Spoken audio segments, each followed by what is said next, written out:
మీ మోకాల నొప్పులకు ఎటువంటి సర్జరీ లేకుండా ఎపియాన్ పెయిన్ క్లినిక్ అందిస్తున్న అత్యాధునిక చికిత్స.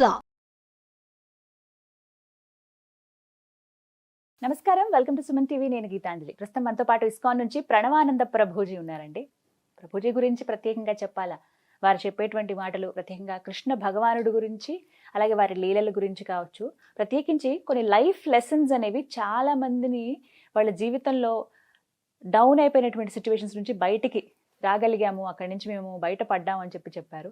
అలాగే ప్రతి అంశం పైన మనకు అర్థమయ్యే రీతిలో వివరిస్తూ ఉంటారు. ఇందులో భాగంగా వారి గురించి తెలుసుకోవాలి, వారి దినచర్య ఏంటనేది కొంతమంది ప్రశ్నలు అడిగారు కామెంట్స్ రూపంలో. అలాగే మీరు ఏవైతే ప్రభుజీ గారి గురించి తెలుసుకోవాలి, వారి మాటల్లో విందామని అడిగారో అవే ఇవాళ ఇంటర్వ్యూలో మనం మాట్లాడబోతున్నాం. ఇంకా ఆలస్యం చేయకుండా ప్రారంభిద్దాం. హరే కృష్ణ ప్రభుజీ. హరే కృష్ణ. తులసి పూజ గురించి చాలా మంది సందేహం అడిగారండి. అసలు తులసి పూజ ఎలా చేయాలి, ఎందుకు చేయాలి తులసిని, అసలు అంటే ఒక మొక్కనలా మొక్కడం ఏంటి అనేది ఒక ప్రశ్న అయితే, వీటికంటూ ప్రత్యేకంగా సమయం ఉంటుందా, తులసి అమ్మవారిని అసలు ఎలా కొలుచుకోవాలి, అమ్మవారిగా ఎందుకు పూజిస్తున్నాం, ఇవి ప్రశ్నలు.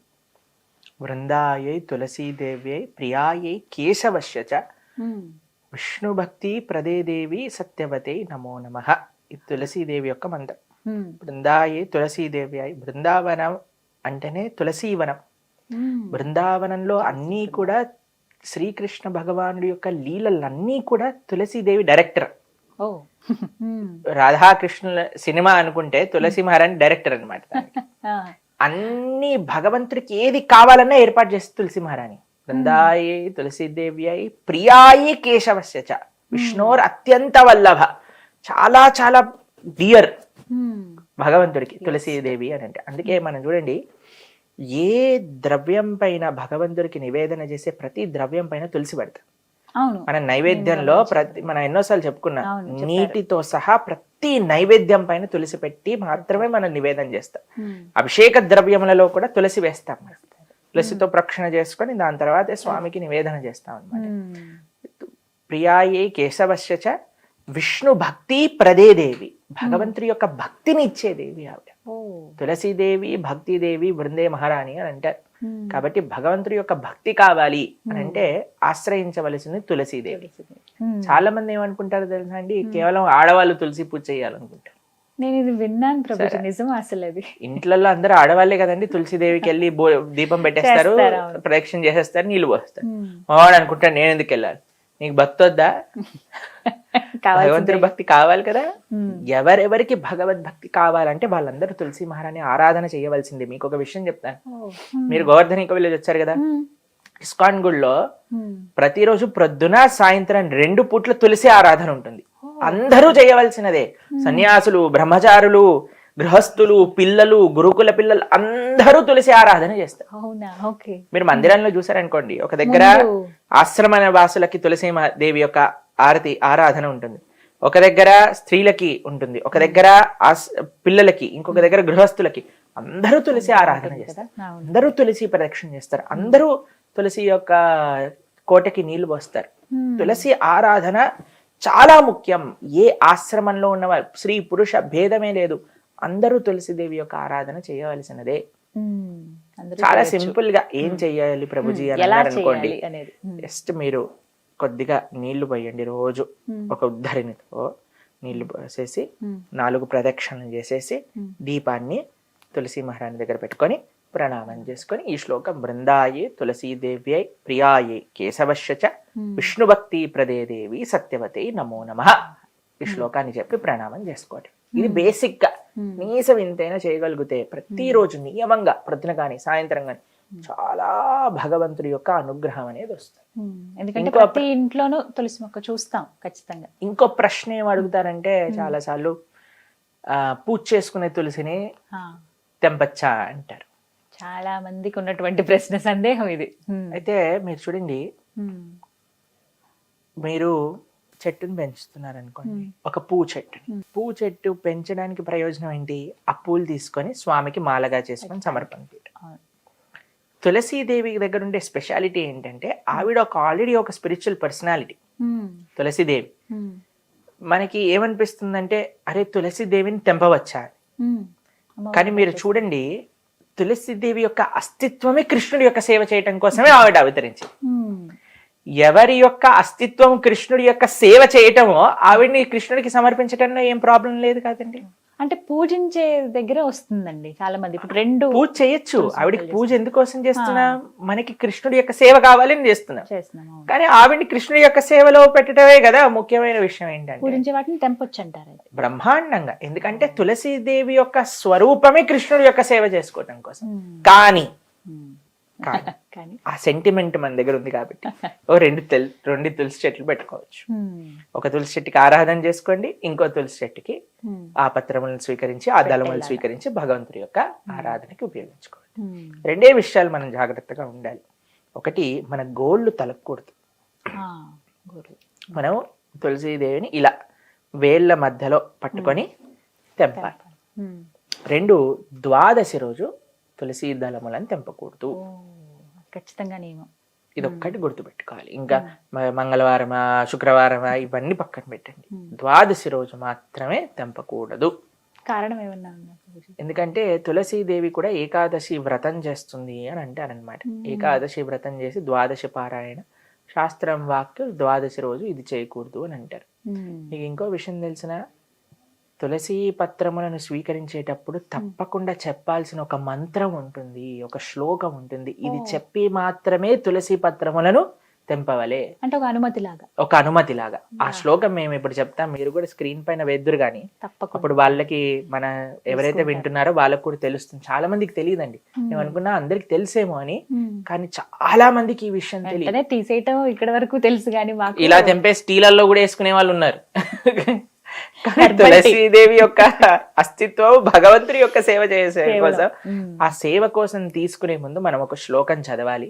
ఆ శ్లోకం ఏంటో మేము చెప్తాము, ఒకసారి దాన్ని మీరు స్క్రీన్ పైన వేసి చెప్తారు. కానీ తులస్యా అమృత జన్మాసి సదాత్వం కేశవ ప్రియ కేశవార్థం చినోమిత్వాం వరదా భవ శోభనే.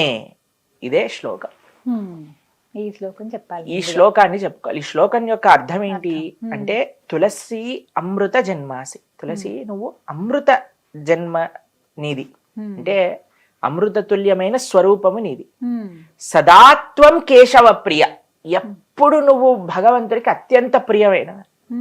కేశవార్థం చినోమిత్వ, ఆ భగవంతుడి కోసమని నేను తులసి దళములను తెంపుతున్నాము. వరదాభవ శోభనే, నువ్వు ఎప్పుడు ఇలానే శోభిస్తూ ఉండుగాక అని ఆవిడ పర్మిషన్ తీసుకొని ఒకసారి ప్రణామం చేసి అప్పుడు పత్రాలు తీసుకోవాలి. మీకు ఇంకో విషయం చెప్తాను. మనము తులసి పత్రాలు చాలా దగ్గర మేము చూస్తామంటే దళములు తీసేస్తారు, ఫ్రిడ్జ్ లో పెట్టేస్తారు, అవన్నీ పాడైపోతాయి, నీళ్ళు వచ్చేసినట్టుగా అయిపోతాయి. ఇంకో విషయం చెప్తాను, మనం తులసి పత్రములను ఫ్రిడ్జ్ లో దాచి పెట్టుకోవాలి అని అంటే హోల్స్ ఉన్న డబ్బాని యూజ్ చేయాలి. ఎయిర్ సర్క్యులేషన్ ఉండాలి, అటు చలి ఉండాలి, ఇటు ఎయిర్ సర్క్యులేషన్ ఉండాలి. ఎప్పుడైతే అలా పెట్టుకుంటామో అప్పుడు మాత్రమే మనకి అవి ఫ్రెష్ గా ఉంటాయి. ఇంకో విషయం చెప్తాను, కొన్నిసార్లు మనకి సాయంత్రం పూట నివేదన చేయాలనుకోండి, సాయంత్రం పూట తులసిని తెంపకూడదు. మా ఇంట్లో సూర్యాస్తమైన తర్వాత తెంపకూడదు తులసి.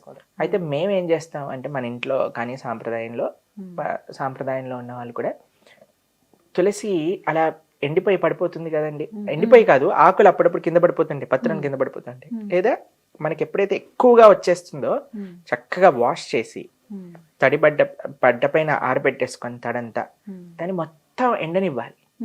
ఎండిపోయిన తులసి ఉంటుంది కదండి, ఒక డబ్బాలో పెట్టుకోవాలి. ఎప్పుడైనా ఎమర్జెన్సీ వచ్చింది అనుకోండి, మనకి తులసి లేదు, నివేదన చేయాలంటే ఎలా తులసి లేకుండా నివేదన చేయలేము, అప్పుడు ఈ తులసి మాలని వాటి పైన పెట్టుకోవచ్చు. ఎండిపోయిన వాటిని కూడా పెట్టచ్చు బ్రహ్మాండంగా. తులసి ఏ స్వరూపంలో, ఇప్పుడు తులసి మాల ధరించాం, ఇదేంటి కాండమే కదండి తులసిది, వాటితో చేసినవి.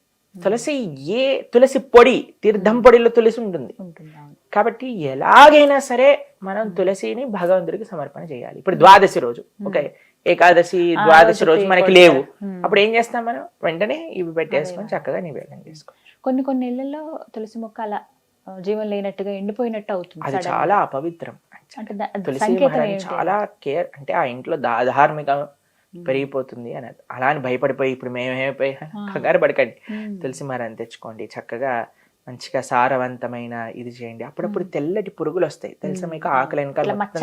అప్పుడు ఏం చేయాలో తెలుసా, ఇవన్నీ మొత్తం మీకు తులసి మహారాన్ని పెంచే క్లాస్ ఇస్తున్నా, గార్డెనింగ్ క్లాస్ అయిపోయింది. ఏం చేయాలంటే నీళ్ళల్లో నీమ్ ఆయిల్ వేయాలి, వేసి స్ప్రే బాటిల్లో వేసి స్ప్రే చేసేసుకోవాలి, బ్రహ్మాండంగా అయిపోతుంది. ఇంకో విషయం, ఎప్పుడైతే వాటికి సీడ్స్ పెరిగిపోతాయి కదా, వాటన్నిటిని జాగ్రత్తగా మనం ఇచ్చేసాం అనుకోండి, అప్పుడు నిండుగా వస్తుంది అనమాట. సీజర్స్ యూజ్ చేయకూడదు ఎప్పుడు తులసిదేవి. ఇంకో విషయం ఏంటంటే, చలికాలంలో ఎప్పుడు కవర్ చేసి ఉంచాలి తులసి మారని. ఒక చక్కటి కాటన్ క్లాత్ తోటి దేనితోటైనా మంచిగా ఇలా పెట్టేసాం అనుకోండి, అప్పుడు ఆ చలి యొక్క ప్రభావం ఉండకుండా మనకి. అంటే ఇక్కడ హైదరాబాద్ లో అంత చలి ఉండదు అనుకోండి, మా ఆశ్రమంలో చలి ఎక్కువగా ఉంటుంది. మీరు చలి ఉన్నప్పుడే కదా వచ్చింది మా ఆశ్రమానికి, కరెక్ట్. కాబట్టి అలాంటి సమయంలో కొద్దిగా జాగ్రత్త. మీరు చూసారు కదా ఆశ్రమంలో ఎలా ఒక దాంట్లో లోపల పెట్టి జిప్ వేసి మంచిగా నీట్గా తులసి మహారాన్ని పెట్టి అలా జాగ్రత్తగా చూసుకోవాలి, కాపాడుకోవాలి మనం.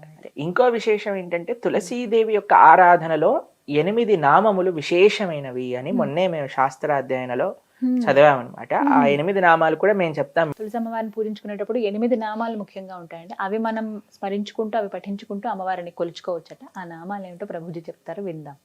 బృందావని బృంద, విశ్వపూజిత పుష్పసర, నందిని కృష్ణజీవని, విశ్వపావని తులసి. ఇవి 8 నామాలు. ఈ 8 నామాలతో ఈ 8 నామములు అనుకుంటూ తులసీదేవి దగ్గర పుష్పాలు మనం సమర్పణ చేస్తే తులసీదేవి యొక్క కృప చాలా బాగుంటుంది అని. చివరి సందేహం, కృష్ణ తులసి అని చెప్పి అలాగే ఇంకొక రామ తులసి అని, లక్ష్మీ తులసి అని ఉంటుంది. అన్ని రకాలు ఏ తులసి అయినా మంచిది, పర్వాలేదు, మంచిది. ఏదైనా సరే మనకు అందుబాటులో. ఒకవేళ ఏమైనా ఇబ్బంది అవుతుంది అన్నప్పుడు వెంటనే ఇంకొకటి తెచ్చుకుని పెంచుకోవడం మంచిది. కానీ తులసి నీరు తప్పకుండా ప్రతిరోజు పోయేవాలి. ఏదో గార్డెనర్ వచ్చి వెళ్ళటం కాదండి. తులసి మహారాణి సాక్షాత్తుగా కృష్ణ భార్య. మనము కార్తీక మాసంలో కైశిక ద్వాదశి, క్షీరాబ్ది ద్వాదశి రోజు తులసి శాలిగ్రామ వివాహం చేస్తాం. కాబట్టి చాలా ప్రేమతో చూడాలి. ఇప్పుడు చాలా మటుకు ఇళ్లలో మేము చూస్తుంటాం తులసి ఆరాధన. మా సాంప్రదాయంలో తులసి మహారాణికి చీర కట్టి, సరే మీరు ఆలయంలో కూడా కొత్త కొత్త డ్రెస్సులు వేస్తారు తులసి మహారాణికి, ఎంత జాగ్రత్తగా ఉంచుతారు. కాబట్టి చాలా భక్తి. ఆలయంలో భగవంతుడు ఎలానో, మన పూజ రూంలో శ్రీ విగ్రహాలు ఎలానో, తులసి మహారాణి బై డిఫాల్ట్ శ్రీ విగ్రహమే. అంత జాగ్రత్తగా చూసుకోవాలి. చాలా చక్కగా చెప్పారు ప్రభుజీ. హరే కృష్ణ. హరే కృష్ణ.